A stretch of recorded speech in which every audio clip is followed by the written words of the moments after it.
everybody, welcome back to episode 5 of the Dragon's Breath Minecraft podcast, recorded on January 20th, 2021. Now you may notice that I stole Dabby's section today, and that's because unfortunately he was not able to record today, but we have a special guest for the first time. Everyone welcome the one and only Ollie. Hello. For the insane people who don't know who you are, why don't you tell everyone a bit about yourself? Alright. Hey everyone, I'm a Cavecraft member and I'm part of the Olygon SMP and Cavecraft community in general. I've been playing Minecraft for around 7 to 8 years now, specifically focusing on building, and I'm also an artist and draw fan art for the Cavecraft members, as well as other things. I'm considering Twitch streaming, but for now I'm mainly active on Instagram. Awesome. Yeah. That's great. She's awesome. Check her out on Instagram and everything. Yeah. So, should we just hop right into it? Yeah, sure. Alright, before we do, just make sure to join our Discord, check out the Patreon, and listen to last week's episode. Anyway, so since you're our guest, you can go first. What have you been up to in Minecraft the past week or so? So for Minecraft, I've been working a bit on the Olygon SMP. Me and Bumble have worked on our castle build, which we haven't finished yet, but it's going really well. Also, we're starting a new faction server, or someone is, I'm not exactly sure who. So me and Bumble are thinking of trying to be pretty active on that, and we have some, I have some ideas for that. We're going to be having our own faction, and I think Noel might be joining too, and maybe some other people, but I'm looking forward to that as a lot of new people, well, not new people, but, you know, it's a new faction, so it's going to be pretty interesting. Yeah. Awesome. Anything else? Not, I don't know. That's fine. So, I've been doing some more stuff on the secret Holy Mega project that I promise we're going to tell you guys about pretty soon. But yeah, I've been working on that. I just got like a Twitter account because I've been like a little bit on Twitter, and I made some goals for myself for 2020, though it's a bit ambitious. I'm aiming for 1,000 subscribers by the end of the year. Dabbycat hopes to get 10,000, which is kind of insane.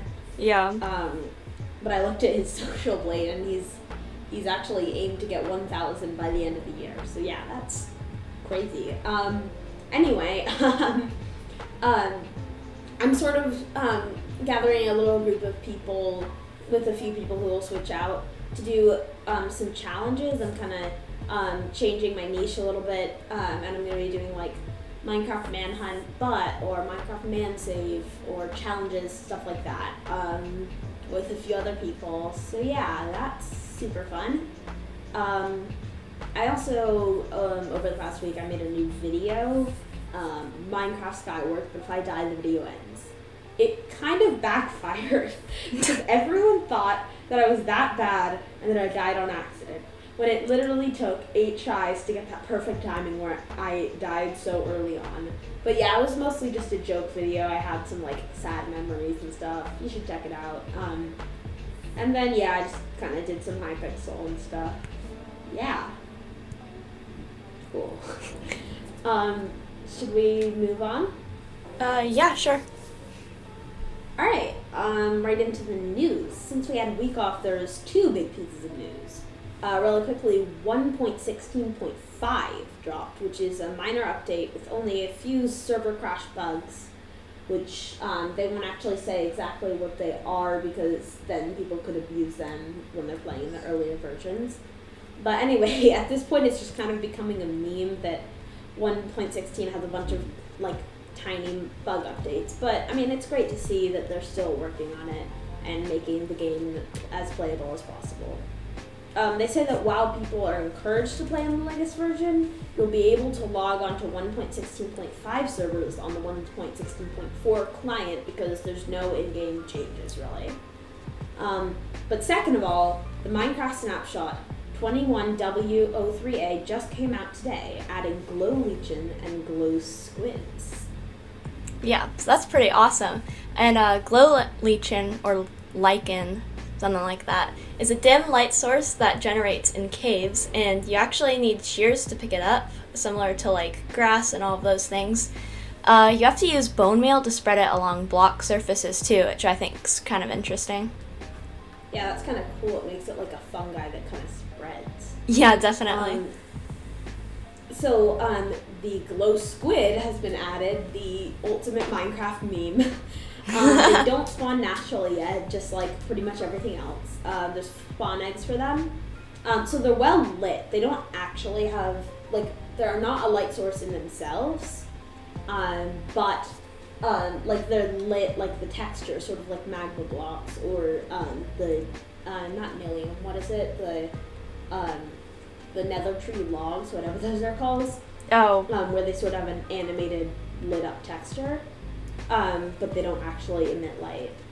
So anyway, when they're killed, the glow squids will drop glow ink sacs. When I first read this, I thought it was ink sacs, and I'm like, seriously? But the glow ink sacs can be used on signs to make the text super visible even at night, and it works with colors. And you can also make a glow item frame with a glow ink sac and an item frame. And any item in that item frame, I just said that a lot, is perfectly illuminated as well, which is super cool. I wonder how bright it is, because if it's very bright, you can have like item frames that are light sources. Yeah, definitely. Kind of cool. That'd be awesome. Yeah. Because then you could I'm thinking you could make like a little chandelier or something, because I know some people already use item frames and stuff for that. Yeah, I think you could do that, but have the item frame itself be what the light source is. That would definitely look cool if, like you said, chandeliers. And I was also thinking for people who like making infinity rooms, how it would look if they used glow item frames. Oh, that's true, because then they wouldn't need to put they wouldn't need to do light sources behind it, which can actually be a lot if you need to put a sea lantern or glowstone behind every single block.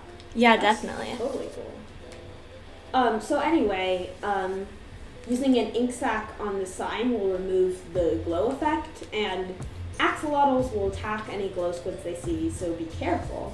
Oh. Though I think that's actually a better feature than it isn't, because you could use them for glow squid farms, which I don't know. That might actually be really interesting if they, And then also, there's been a lot of new changes and notable bug fixes.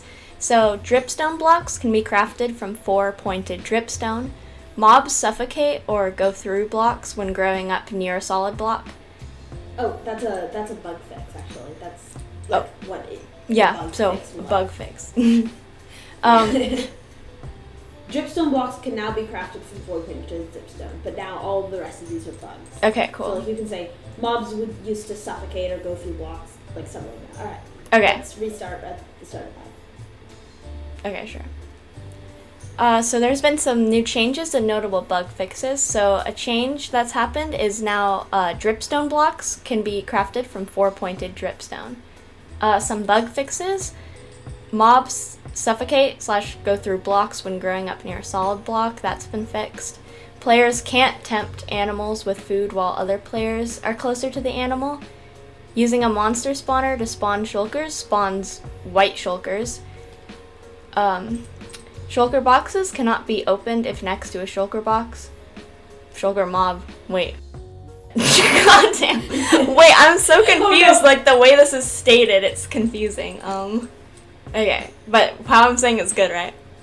Yeah. Okay. I was confused because of, they state it weirdly in the change logs. Yeah, they do. Yeah, okay. Shulker boxes cannot be opened if next to a shulker mob. Shulker boxes and bundles duplicate items when destroyed by 2 fire blocks simultaneously. Shulker boxes and bundles drop their items twice when thrown into a lava cauldron. And a bunch of other changes related to shulkers, capitalization, and dripstone caves. Yeah, just to add on, there were some bug fixes about pointed dripstone cutting off lava and making weird flowing lava. Ooh. And then just the dripstone biome was in the game's code, it was not capitalized right. So yeah, there was Yeah. just a bunch of small bug fixes like that. I think it was the most bug fixes we've seen in a Snapshot in a while. Mm-hmm. So what are your thoughts about this Snapshot and 1.16.5? I'm actually really excited about 1.16. I know it's been like somewhat controversial, especially with the mob voting, but overall I think I'm super excited for it, especially the new mobs. Like axolotls seem really cool, honestly. They're so cute. If you see them in person, they're like the cutest little weird like jelly creature water dog things. They're awesome. And weren't you in support of the glow squid around Minecraft Live? Yeah, I was. I actually did vote for glow squid. Nice. Which I know is a very, like, a lot of people didn't want glow squid, but so how I saw it was, overall I really wanted Moo Bloom, but at the beginning, like, when it had first started going, I saw it wasn't really getting a lot of votes, so I just decided, okay, I don't really want to vote for it because I feel like it's gonna lose, no matter what. And then it was between Iceologer and Glow Squid, and for me, Iceologer, despite what people tell me, just seemed slightly boring to me because we've had so many different pillagers that I wanted something new. So I just voted Glow Squid because I thought it was really new and I really like all the underwater sea creatures.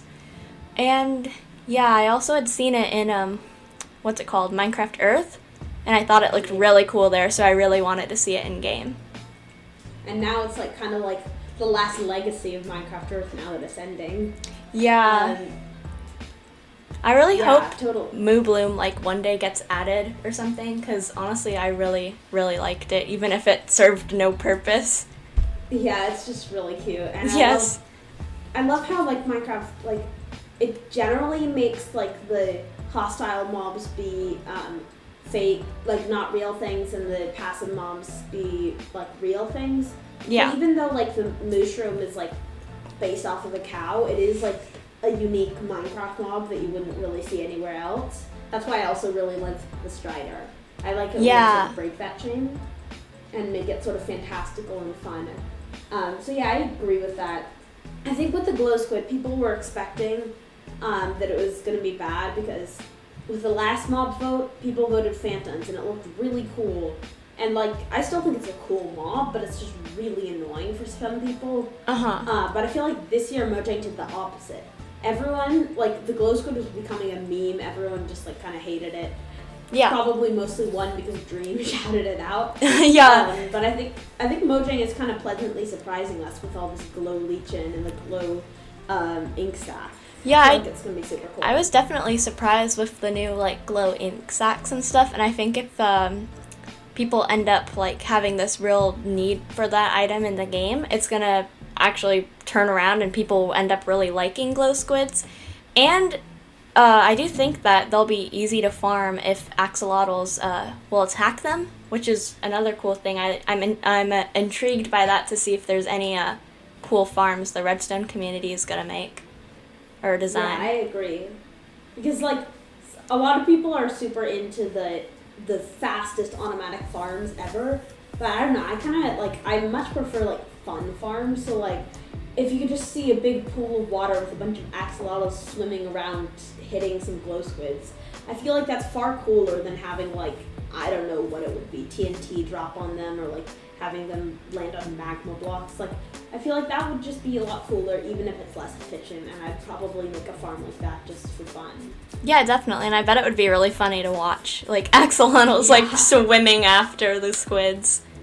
Especially because if the glow squids are the same size as a normal squid, the axolotls about half their size, and the axolotls killing them.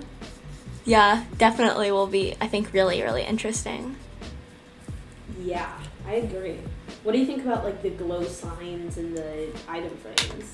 Oh, I think that is going to add a lot of cool opportunities for building, especially because, at least when I'm building, I always want like cool new ways for light sources and just to have nice light sources in general. So I think, we all? Yeah, it's honestly sometimes annoying if it's like, oh, I can either use glowstone or lanterns, and then you have to find all these like tricky ways to make sure stuff can't spawn. But honestly, like, if glowing works kind of like a torch or something, I think that could be really interesting because builds might end up looking really, really nice with new features like that. I totally agree. I just wish that, I know dynamic lighting is hard for Minecraft to introduce, but if they somehow, I don't know, partnered with Optifine or something and managed to get that into Minecraft, if the glow squids could actually be a light source, imagine how cool it would be to, instead of like having like static light sources, you just have like a big aquarium that has a few glow squids in it that are swimming around causing light. Yeah. And honestly, something I was really like interested in with the glow squid was I was thinking if it would be so cool if like later on or something, because this update has a lot right now, they make some sort of like really deep sea biome that has bioluminescent I don't know, fish or like plants or something, like in real life. There's a lot of cool stuff like that. If they can make something like that with the glow squids in it, I think that would be really awesome, especially because just having like, I don't know, like coral blocks or stuff that glows like that would be really cool. Especially I think that would also make people more engaged with underwater builds, and maybe even some cool opportunities for underwater builds like that, because you could use those light blocks, and I think it would look really totally awesome. agree, and I don't want to get into changing the world height too much right now, because that could be an entire main discussion. Yeah. But like if the world height was raised or lowered or both, which they've already made it so that it's possible to do it through game roles. So like, even if they don't increase the world height, I feel like for Cavecraft Season 2, if they don't increase the natural world height, we should do it through the game roll. But anyway, like if it was higher up or lower down, they could have deeper oceans that were cooler. Yeah. They could have glow squids and like, what are those like fish that have like a little almost lantern in front of their head? Oh, anglerfish. Yeah, those could be super cool.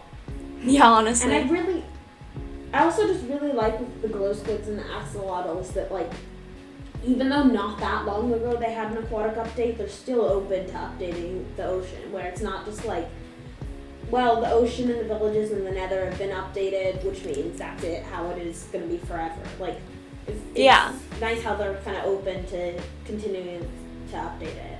Yeah, I definitely think it's especially good that they're so inclined to keep updating the ocean, because the land, or like building on the land or just doing things on land, is always going to be like more popular or more easy to do. So just adding new features to the ocean will just make people more willing to go and spend that time in the ocean, which I think is a really cool part of the game.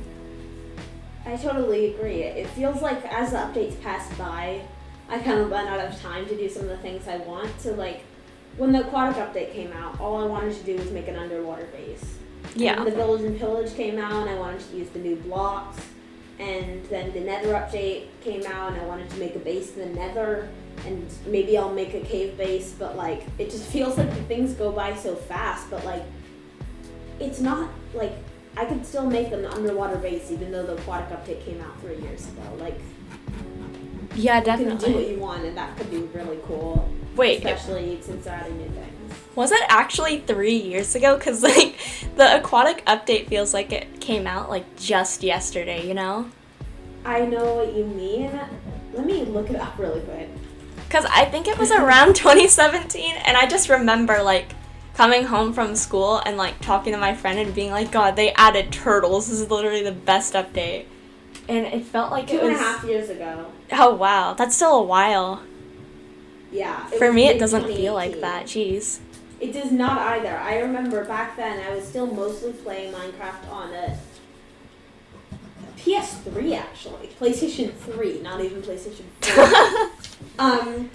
And I remember I would mostly play just with my friend. And we had some fun moments there. I was pretty bad at Minecraft. But I remember like we were talking all about the aquatic update and how we wanted to make an aquarium and everything. And then because the PlayStation got updates, like it didn't really have like an announced release date for the update, so like it was already like a few weeks after the update had released on Java and Bedrock.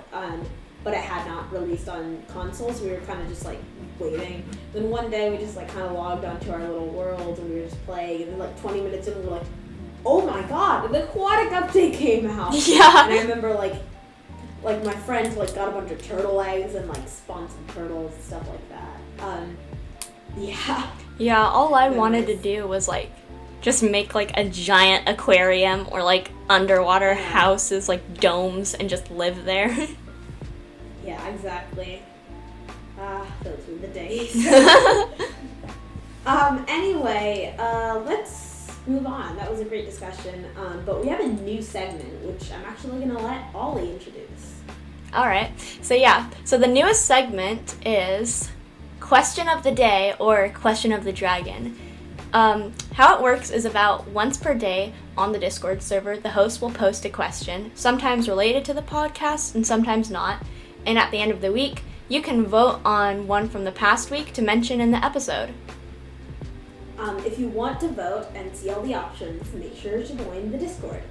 This week, out of the 7 QOTDs, 3 of them got at least 1 vote. With 1 vote... Oh, fuck. Sorry. Okay. With the one...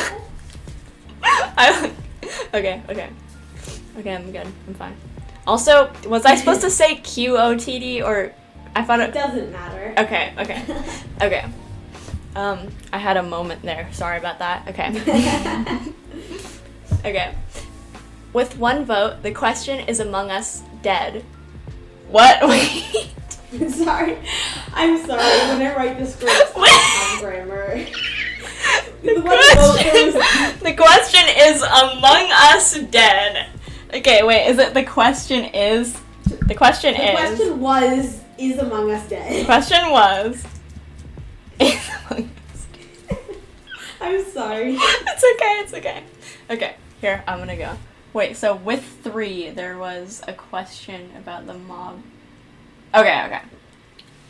Okay, here we go.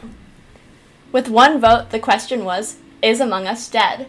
With 3, there was a question about the mob zombified piglin or zombified pigman, and which one is the best name. And the winner, with 4 votes, was the question, what is your favorite segment of the show, other than the main discussion? The winner of the vote was the first segment, discussing what we did in Minecraft the past week. The news had 2 votes, and the feature of the week, which we're about to move into, had 4 votes. Any thoughts about that? I definitely think that's pretty interesting. Yeah. I was expecting like the news to have more votes, just because I think sometimes it's kind of annoying to go through and like understand all the change logs, because I know I don't do it. I always just like ask my friend like what's going on.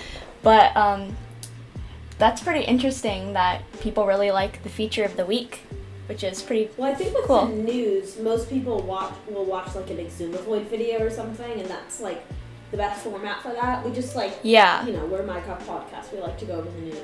I think definitely surprised. Sorry, what? Oh yeah, I was just gonna say, I think it's also, people might be more intrigued by those videos just because they have a lot of visuals, so they can see like the textures and stuff. And I think that's what's super exciting, while this is just more of a description. Exactly. I agree. Like, I'm guilty. I've not played in the snapshot since I stopped making videos about it. So like I've seen videos of axolotls, but I have not like gone in and played with them or the glow squids or anything like that. Yeah, same. Which I really want to do. And the glowing lichen, lichen, I can't pronounce that. Which we lichen. About. I was kind of expecting like maybe the feature of the week to be the most one, because I don't know, like what we did in Minecraft the past week is just like, I don't know, probably like the least prepared section. We kind of just go in and we just talk about it. Yeah. And plus sometimes you might be busy and not really have a lot of things to talk about that you did in the past week. Exactly, but that's pretty interesting. Thanks for the feedback. So let's move on to the feature of the week, like we were just talking about. Just a quick reminder to join the Discord. There's a link in the description.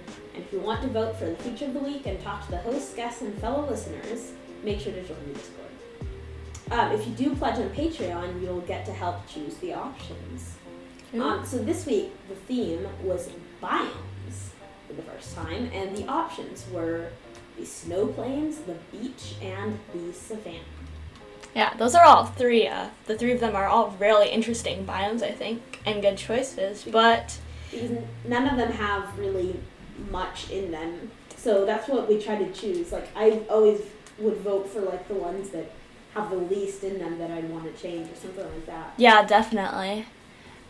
But, so yeah, there can only be one winner, and that winner is the snow plains. So the snow plains won with 7 votes, and the beach got 5, and the savanna only 4 votes. The snowy plains, or snowy tundra, is an uncommon biome found often near other cold biomes. It's made up mostly of snowy grass, though occasional spruce trees and flowers will spawn. There's no passive mobs besides rabbits and polar bears, but snowy villages will spawn there, and yeah. Other than that, the biome is really pretty empty. There's a few lakes and stuff like that, but really not much. How would you improve the snowy tundra? Honestly, if I had to, I think I would just add something like, mainly more structures, I think, because overall the snowy tundra, in my opinion, I don't always like to build there just because there's never really cool terrain, I guess. It's just plains but really snowy with some like ponds and all of that. So I would never really build there because it's basically just plains but snowy, so I would normally pick plains, and then there's no like cool mountains or anything. So I think like what would really get people to visit that biome a lot would be different structures, or at least would make it more interesting. And for like what those structures could be, I'm not really sure, but like we already have the igloos, so more things kind of similar, like maybe just more different types of igloos or something, like an ice castle. And with those structures, I think it would be really awesome because maybe they could introduce some new building blocks. Like, I don't really know how this would work logically, but like ice bricks or like chiseled ice bricks or something could be really cool, especially if they were maybe like slightly see-through, and then you could have like packed ice bricks which aren't see-through. That could make some really cool buildings, and it would be really fun to incorporate it with like white blocks or something, like diorite or concrete. Wow. Yeah. Sounds super cool. Anything else? Possibly just maybe some small features or small just little things to add. Like, it'd be cool if, I don't know how, but they could incorporate something like ice fishing, some type of thing like that might be interesting. Ice waterfalls could be nice. I think that could be really cool if you could climb up the top of them, and maybe that could even be some sort of like cool, I don't know, way to get to tops of mountains easier or something. And also, in general, if they added more features with like ice and like using ice to travel, and they add some sort of cool boots like ice skates that would help you get across ice and maybe prevent you from slipping or something if you had ice skates on. Yeah, totally. When you're thinking of this, especially with the biomes, I sort of am trying to think of something that could like make it unique. So for example, one thing, like, I know that they're in the caves, they're gonna add like different water levels, but I've always wanted there to be like rivers that could be on the side of a mountain and then go downhill and have like waterfalls that are more than the one water source. So I think the ice waterfalls could be super cool. And maybe just make them unique to that biome if they wouldn't even spawn in the mountains or anything. There could even be like a waterfall structure that like maybe there's like behind the waterfall or on the top or something. I think they could add some more like large frozen lakes, because they have those little like small pools that are like 10 blocks across, but like they don't really have any like big lakes there that are like frozen, and I feel like that could be cool. I mean, it might lag the server. I don't even know how that stuff works and if it lags, but I feel like multi-layered snow could be nice. So if there's like one snow layer on a block and then it snows more, it could make it 2 snow layers or 3. I think they don't want to make it the same as the mountains biome or the ice spikes biome, but just adding a few more hills could be nice because it's very, very flat. Yeah. And then for structures, like maybe some sort of ice castle or a frozen camp or something could be really cool. Gosh, we've said the words snow and ice like 20 times. I know, right? I was also thinking when you brought up the ice lakes, that would be really interesting to have if we could have like some sort of mob to go with that, honestly, like a walrus or something, or penguins. Ooh. That would be so interesting. Penguins! That would be great. Penguins would be so cute, and like it'd be really interesting if we could like see their eggs, and like you could take a penguin egg and then have like a pet baby penguin, kind of like turtles. Be super awesome.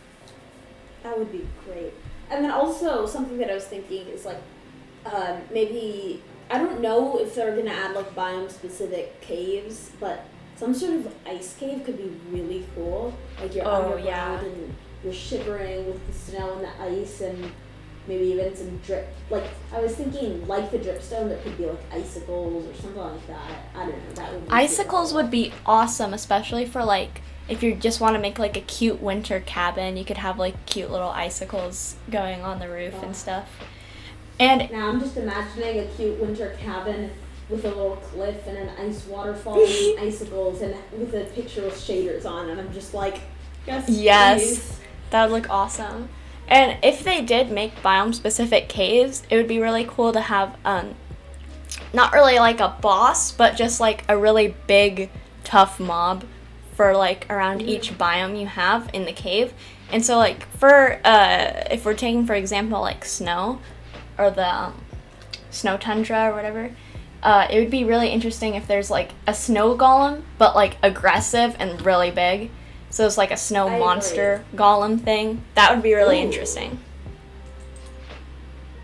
Yeah, that would be great. Yeah. Super awesome. I love talking with you about these things. But we're already pretty far in, so let's move on to the main discussion. So since Ollie's main thing is building, we're going to be talking about sort of building, especially sort of the first step of the process, getting inspiration and planning out a build. So when you are like, I'm not really a builder, so I don't have that sort of mind. When you say you're going to make a build or a structure or anything, like where do you start? Where do you get inspiration? Like what do you, like, this might be a very easy question to answer, but like, where do you start? No, I think it's a very interesting and good question to ask, especially for beginner builders. Simply because like this is kind of what people ask for any art form, and like Minecraft building is kind of an art form. So whether you're painting or drawing or creating music or just building in Minecraft, you always need a sort of inspiration, and for some people that can be like really hard to get. So for what I would say is number one like big thing is to look at other people's builds, other people's build styles, and just have like other people who are building inspire you, because art isn't always completely original. It can never really be. Like your biggest inspiration is most likely going to come from other people's work, especially because if you see someone who made a really awesome like castle or something and you want to build just like that, it's going to really inspire you to go, hey, if they can do that, I can do that, and then try and build that for yourself. And it's okay if you feel like at first you're completely copying people, because eventually you'll start to develop your own ideas and own kind of build style, which is gonna it's really good to at first kind of copy, I guess. And there's nothing wrong with that, honestly. But if you don't want to like look at other people's work for inspiration, real life is really inspiring, especially if you're going for like medieval. Just look up like especially like castles and stuff from like European countries. I always find like really awesome. And just looking at real life pictures and thinking, how can I like build this but in Minecraft, can be really helpful for some people too. Exactly. And there's definitely a fine line between taking inspiration, which is totally great and pretty much necessary, and then copying a build and passing it off as your own, because that's never good. But yeah, like you can take inspiration from Minecraft, but then I also find taking inspiration from other things can sometimes even be better, because then if you build something that's very similar to it, you're not, like for example with Brendog, he's doing some builds from Star Wars. If he was doing another person's build in Minecraft, it would probably be pretty similar and close to a copy. But since he's doing something from somewhere else, he's probably the first one who's made something like that in survival. Mm-hmm. So I think finding inspiration from external sources can be nice. I really like Lego sometimes. I go to yt.quality. Yeah. Lego has kind of the sort of, I mean, it has some angles, but it has a lot of the same blockiness. And then there's also just like, I mean, I'm like a master at finding inspiration and just like not good at building it. But like, there's these really nice houses that are just a couple blocks away from my house, and they almost look like a house from a fairy tale. Like, oh wow, they kind of look like medieval, and they're like, I don't know, you can just imagine like a fairy tale in it. So like that can be cool. You can do pictures from like design books or from real life or Lego ideas or whatever. Lego's actually like a really good idea. I never heard that before. I think that's like can be sounds like a really good idea to find inspiration. And yeah, I agree with you. There's definitely a line between taking inspiration and copying. Now, fully copying, like if you follow a build tutorial, for example, I don't think is wrong.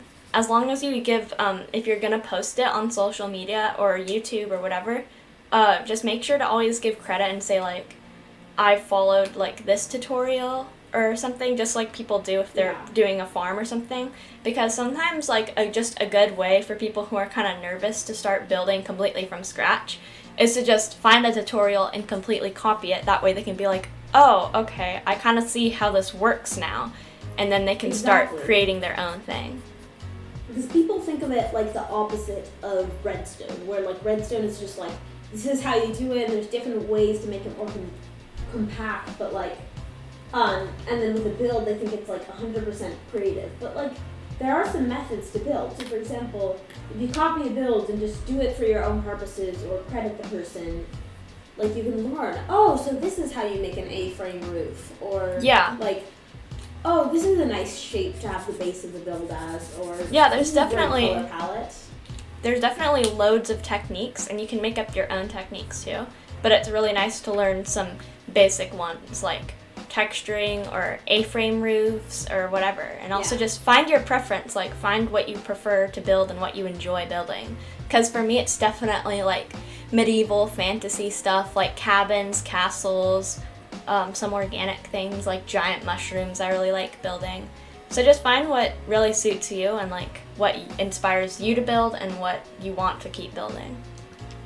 Totally. I mean, I 100% agree with that. And like over time you'll develop your own style, and who knows, maybe you'll invent the first this or make a unique that. And that's just what's the coolest thing. Like, if you think about it, Mumbo Jumbo is not even, like, his main thing is not even building. And, like, that sphere that he made for Hermitcraft Season 6, or even his base now with the modern and the ruined aspect of it, that's pretty unique. Iskall making that giant tree, I don't think anyone's made a Minecraft tree that's that big, and that's a lot of work. I'm trying to think of what else. Like, a lot of those things are unique. So, like, another thing is, like, Impulse. People have made plenty of pyramids before, but that's not just a pyramid. That's, like, has a bunch of detail, different colors.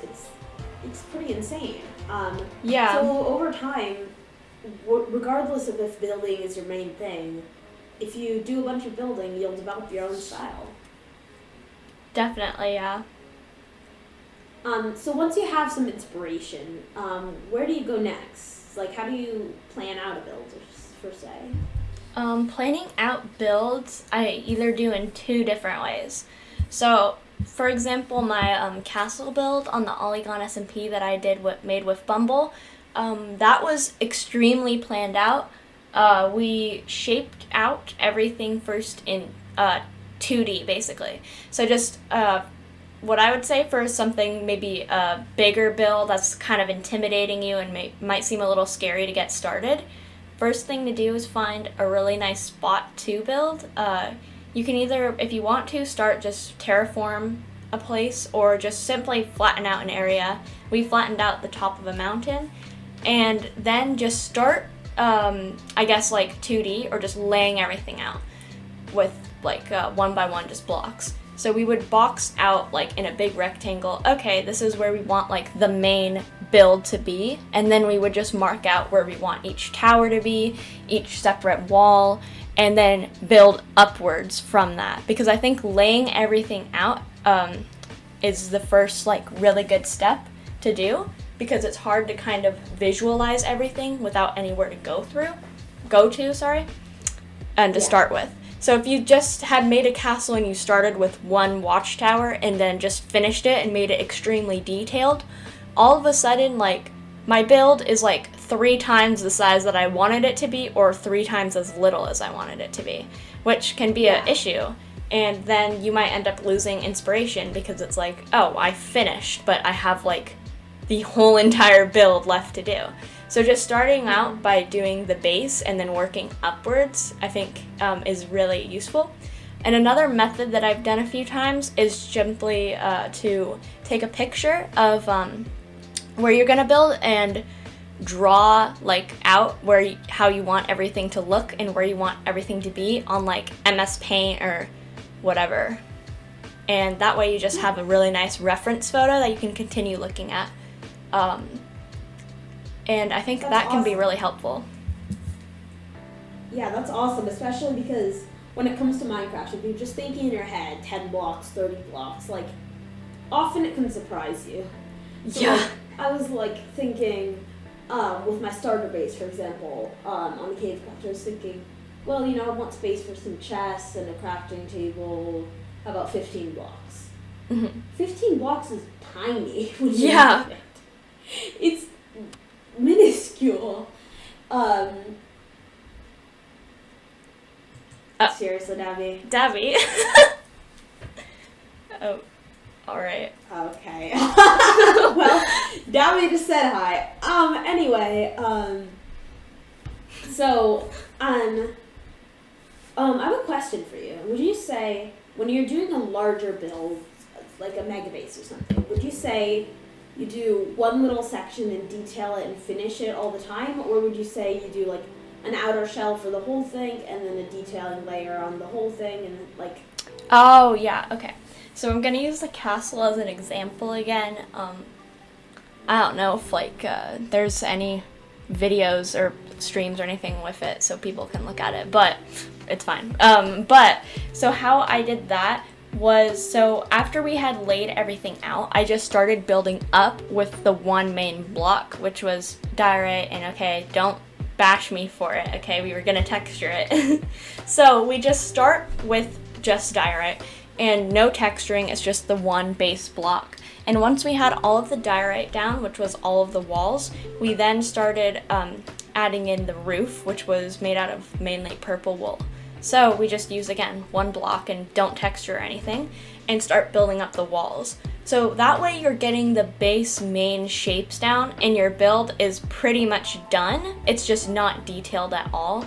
And it's like the base layer. It's like, okay, yeah. I'm just gonna start that over so it's easier for Dabby. Alright. Okay, so anyways, yeah. So if you're, once you get to the next part and you're actually starting building, I'm going to use my castle as an example again, just because I think it's a good example because it was a really big build. I would start, once you have everything laid out, just start with the main blocks. So for the castle walls, we just did diorite, and we would later go in with texturing and adding windows and details and all of that stuff. But because you just need to get the base layer down, just start with one block and build up all of the walls, and then move on to maybe the roof. So then for the roof, we just used one block again, which was just purple wool, and we just build up the roof. That way we just have that main base down. Once you have all of that down, you can then move on to different details. So kind of think about it as like the cake. So for like if you're baking a cake, the first thing you gotta do is pick out like the pan size, so you know how much you want. So that was kind of us layering out everything. And then once you've got that done, you gotta make the batter, which is your block palette. And once you have that, you then can move on to building up the base and just laying everything out fully and building up the walls and the roof or whatever. And that's kind of baking the cake and having the full cake stacked up on top of each other. And then the final thing is adding details and texturing, which is the frosting. So that's just kind of a example if that makes it easier to understand. But that's kind of what I do. Nice. Yeah, I'd say I have a kind of a different approach depending on the size of the build. So like for example, I've been using the example of my Cave Craft starter house. For a small build like that, I will I just do like, for example, I have some texturing, I have some like white concrete diorite and polished diorite. For that, since it's like literally 3 stacks of each or so, I kind of just textured it at the start. Yeah. But like for example, for my mega base on our old server, a lot of it was like white concrete and quartz. So I would lay out just a big strip of white concrete, and then later on I came back in and placed a sea lantern every 4 blocks and did the little sea lantern lighting on the bottom. Yeah. Definitely. So yeah. I remember when Mumba was building his base, he did that like scroll trick thing while he was building it, so he didn't have to go back and texture it. Which Yeah, definitely, I if you're use doing that. not exactly that, but if you're just texturing while you're building, that can work too, I think. It just depends on like what works better for you or that particular build. Yeah, for me, I've tried it. It doesn't really work. I don't love to be like scrolling 24/7, and I just like especially when it comes to small scale, I feel like I have an eye for texturing, and I can say, oh, here's the white concrete and a diorite block would look good here. Like, I feel like over time you kind of develop an eye for texturing. Definitely. I think I can agree with that. I have that too. So we could have a whole talk about mega bases, but let's talk a bit about palettes and like the different types of blocks that you might decide to use together in a build. Yeah, so palettes are honestly like really interesting, and sometimes it's hard to think of like a super original good palette. If you're just starting out, like just think of like palettes from villages. Like you can never go wrong with just starting out for your first few builds, like cobblestone, oak wood, and then like spruce wood or something like that, because those are all neutral colors that are different textures and they just complement each other and go well with each other. But so say if you're doing if you're trying to make a palette, there's a few things that have to come into consideration. And so one of the main things is just color in general. That's normally what a palette is for just art.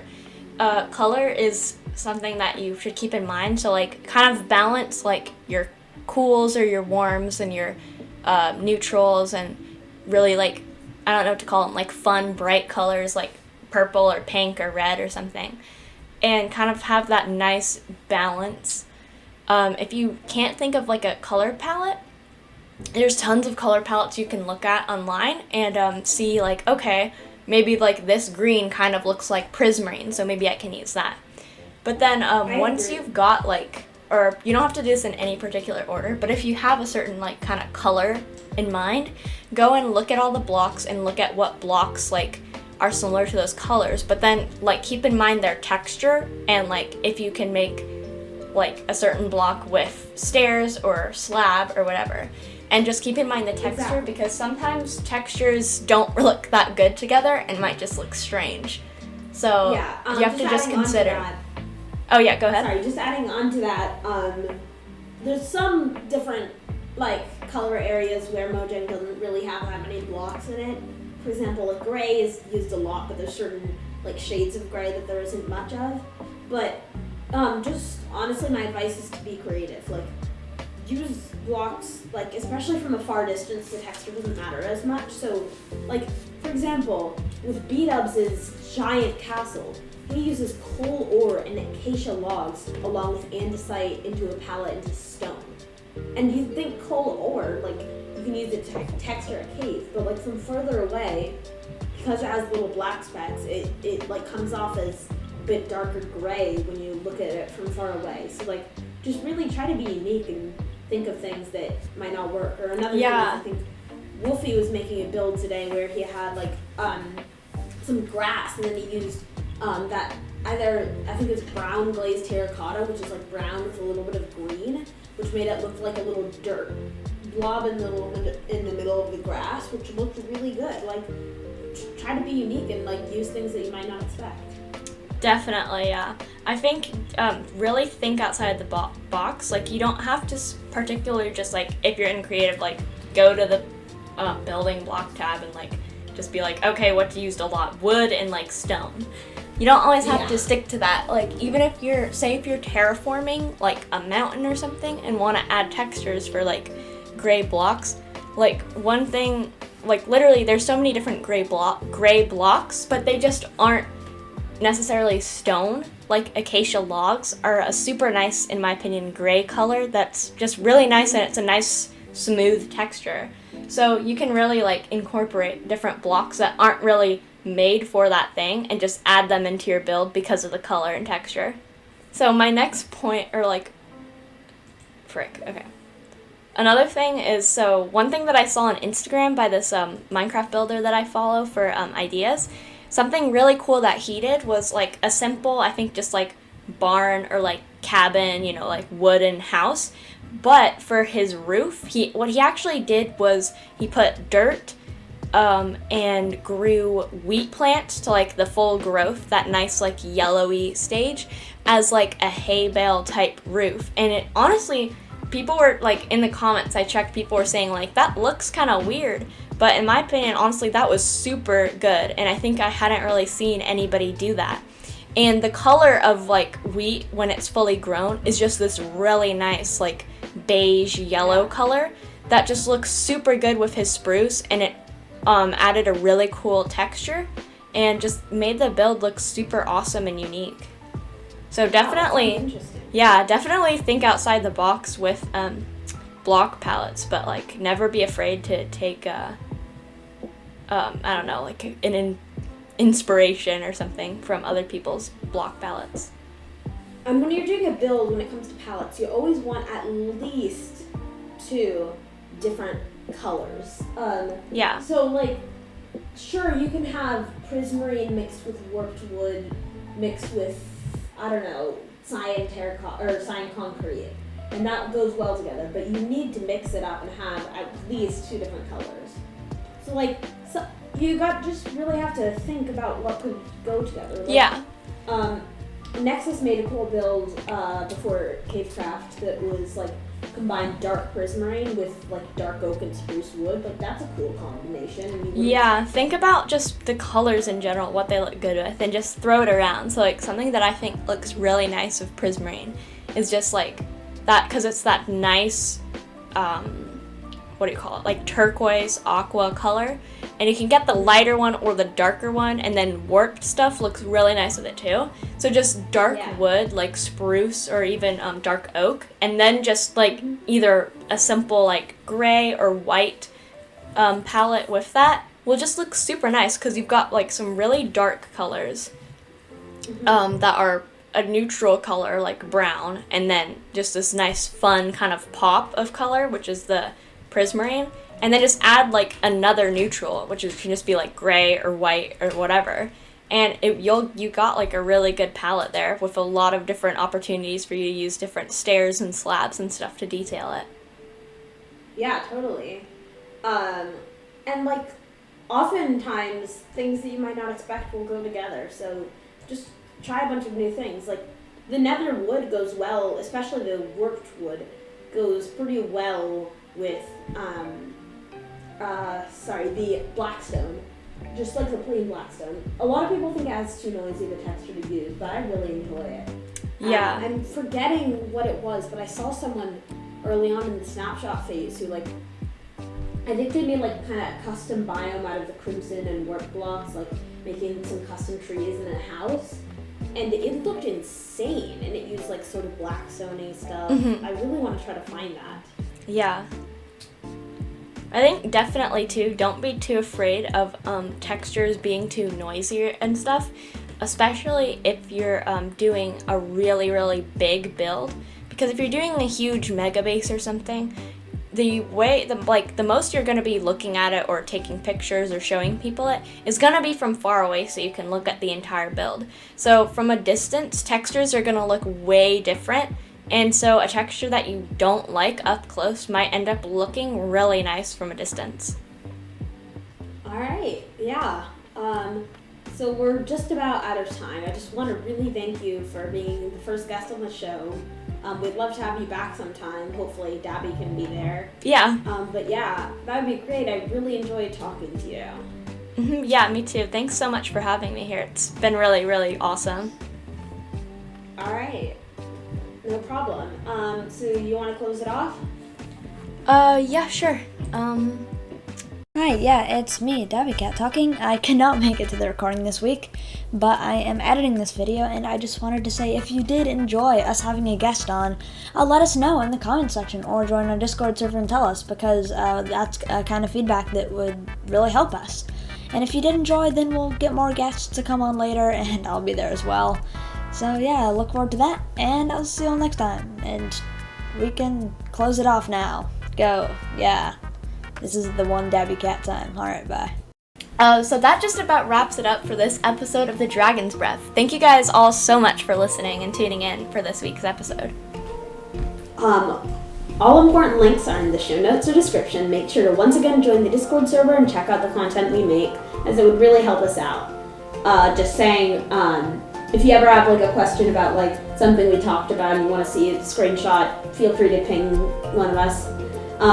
The Dragon's Breath is happy to be a listener-supported podcast, so if you enjoy it, consider helping us out at patreon.com/dragonsbreath. That's patreon.com/dragonsbreath, no apostrophes, no caps. So yeah, there's a bunch of benefits included. I really enjoyed having you on the show. Make sure to thank Ollie for coming. So please leave us feedback at dragonsbreathpodcast@gmail.com. No apostrophes, no spaces. Though you can't have spaces in the email address, whatever. dragonsbreathpodcast@gmail.com, or on our Discord chat. So it'd be great if we could start incorporating listener feedback and questions into our show. Anyway, I hope you enjoyed. And make sure to take a mint.